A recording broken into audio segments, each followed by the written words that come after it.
تو مسجد نبوی شریف میں بندہ پیشاب کر رہا ہے تو تب بھی آپ کے اخلاق عالی یہ ہیں، آپ کا کریمانہ انداز یہ ہے کہ آپ نے صحابہ کو منع کر دیا کہ اب کرنے دو، اسے نہ روکو، پیشاب اس کا نہ رکواؤ۔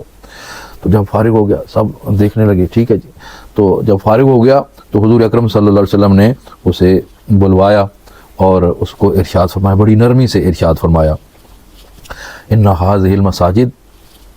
لا تصلح لشيء من هذا البول ولا القذر، کہ اے بندہ خدا یہ جو مسجدیں ہوتی ہیں نا، ان میں پیشاب کرنا اور گندگی وغیرہ کی چیزیں درست نہیں ہوتی، انما ہی لذکر اللہ عز وجل والصلاۃ وقراءۃ القرآن، یہ تو اللہ کے ذکر کے لیے بنائی گئی ہیں،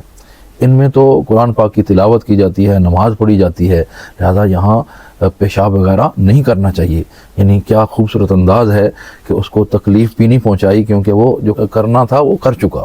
تو آپ نے اس کو تکلیف نہیں پہنچائی۔ اسی لیے ہمیں بھی چاہیے کہ اگر کوئی جاہل آدمی ہو، دین سے ناواقف بندہ ہو اور وہ کوئی جہالت کرے نا، تو ہمیں اس پر ٹوٹ نہیں پڑنا چاہیے، بلکہ بڑے شفقت سے، بڑی محبت سے، بڑے عالی قدر جو اخلاق ہوتے ہیں ان سے اس کے ساتھ پیش آ کے تو اس کو صحیح انداز میں سمجھانا چاہیے، تاکہ وہ آسانی سے اپنے دل دماغ میں بات بٹھا سکے۔